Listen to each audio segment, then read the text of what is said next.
कानी बहू। किशोरी लाल जी के बेटे राघव की शादी की बात जगह जगह चल रही थी, लेकिन किशोरी लाल जी को कोई लड़की पसंद ही नहीं आती थी। और उसकी एक ही वजह थी, किशोरी लाल जी का लालची होना। उनको लड़के वालों से मोटा दहेज चाहिए था और इसी चक्कर में एक दिन वो एक बहुत पैसे वाले के घर अपने बेटे का रिश्ता लेकर पहुंचे। उस आदमी का नाम था ओम प्रकाश। देखिए किशोरी लाल जी, मेरी एक ही बेटी है और मेरी सारी संपत्ति जायदाद सब कुछ मेरी बेटी नैना का ही है।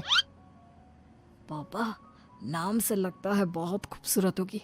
कितना अच्छा नाम है ना, नैना। ओ, वैसे बात तो सही है आपकी। अब इतना पैसा है, जमीन जायदाद है, इकलौती बेटी, आप भी क्या करेंगे? सब कुछ उसे ही देंगे ना। बिल्कुल ठीक पहचाना आपने। बस बेटी की शादी और सारी जायदाद उसके नाम। पापा, बिना देखे हाँ कर दीजिए ना। इतना अच्छा रिश्ता फिर कहाँ मिलेगा? माला माल हो जाएंगे हम। मैं अपनी बेटी को बुलाता हूँ। अरे नहीं नहीं नहीं नहीं, आपकी बेटी का नाम नैना है, सुनकर ही लगता है बहुत सुंदर होगी। रहने दीजिए अंकल, मैं तो आपकी बेटी के नाम से ही इतना खुश हो गया हूँ कि उसे बिना देखे शादी करने को तैयार हूँ। अब तो मैं उसका चेहरा सीधे शादी के बाद ही देखूंगा। और इस तरह राघव नैना का चेहरा नहीं देखता और उससे शादी कर लेता है। शादी के बाद अपनी सुहाग रात पर जब राघव नैना का घूंघट उठाकर देखता है तो नैना की आंखें बंद थी। कितनी खूबसूरत हो तुम नैना, जरा अपनी आंखें खोलकर मेरी तरफ देखो तो सही।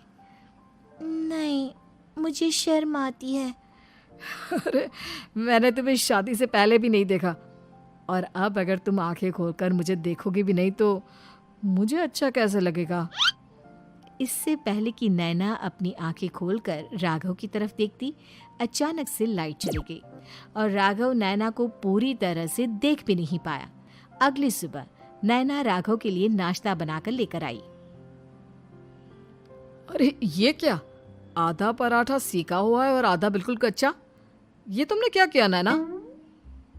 बहू, तुमने क्या आधा पराठा तवे से नीचे लटका कर रखा था, जो आधा सिका है और आधा कच्चा? मुझे जितना दिखेगा उतना ही तो सीखूंगी ना पापा जी। जहाँ जहाँ मुझे नजर आ रहा था वहाँ मैंने सीख लिया, जहाँ जहाँ नहीं दिखा वहाँ कच्चा रह गया होगा। इसका क्या मतलब है? ये कैसा मजाक कर रही है तुम?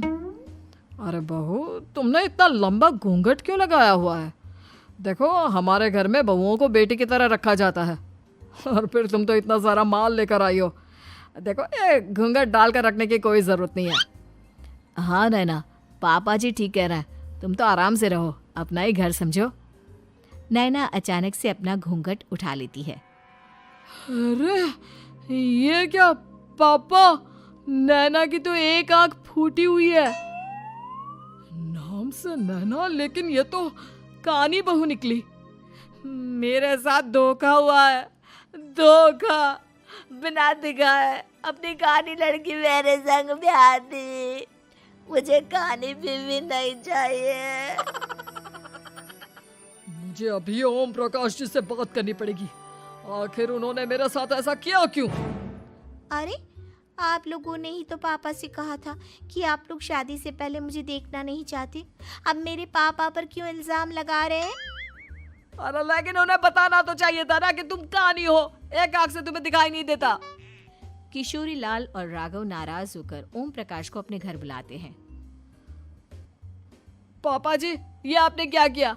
शादी से पहले बताया क्यों नहीं कि नैना की आंखों में परेशानी है? अरे, आप ही ने तो लड़की देखने से मना कर दिया था। और लेकिन आप बता तो सकते थे। आपको तो हमारी बेटी की प्रॉपर्टी चाहिए थी, वो भी पूरी की पूरी। अब क्या हुआ अगर उसे आधा दिखाई देता है? प्रॉपर्टी तो आपको पूरी मिल गई ना। अरे ये क्या बात हुई? मेरी शादी प्रॉपर्टी से नहीं, आपकी बेटी से हुई है।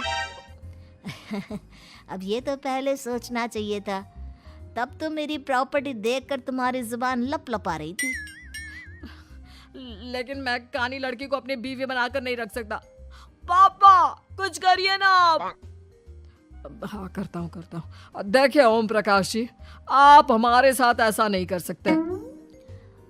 और तुम देखो, अगर तुमने मेरी बेटी से शादी तोड़ी ना, तो जो भी प्रॉपर्टी मैंने तुम्हें दी है वो तो पूरी की पूरी वापस ले ही लूँगा, और आधी प्रॉपर्टी तुम्हारी भी लूँगा।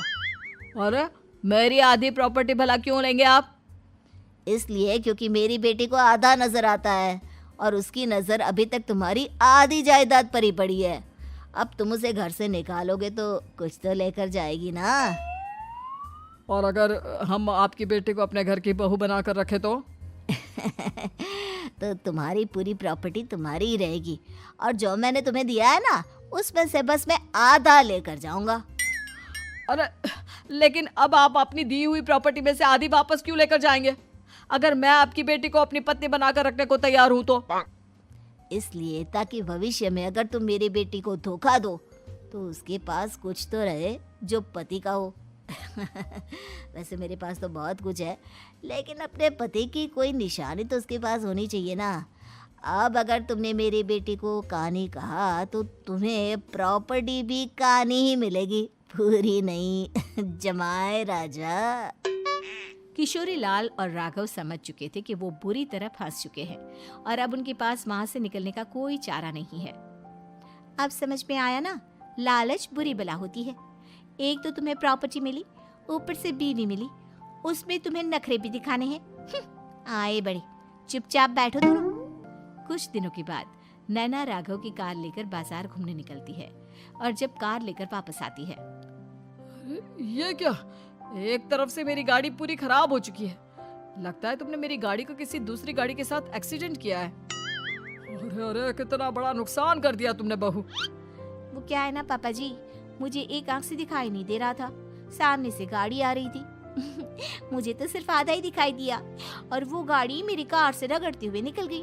अब मैं क्या करूं बताओ? आप इसे ठीक कराने के पैसे कौन देगा? तुम्हारे पापा? तुमने मुझसे इस तरह से बात की? अभी रुको। नैना राघव की शिकायत ओम प्रकाश को कर देती है। देखो राघव, अब जो मेरी आधी प्रॉपर्टी तुम्हारे पास थी ना, उसमें से आधी और मैं लेकर जाऊंगा, क्योंकि तुमने मेरी बेटी को डांटा। अरे नहीं नहीं पापा जी, गलती हो गई, माफ कर दो। गलती की तो कोई गुंजाइश ही नहीं। अगली बार मेरी बेटी को डांटा तो बची हुई आधी में से आधी और ले जाऊंगा।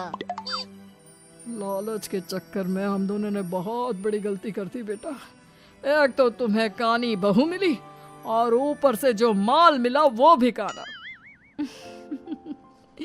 इस तरह राघव की हर एक गलती पर ओम प्रकाश उसकी प्रॉपर्टी का आधा आधा हिस्सा लेकर अपना सारा माल वापस ले गया और राघव को कानी बीवी से काम चलाना पड़ा। भाई लालच वाकई में बुरी बला है।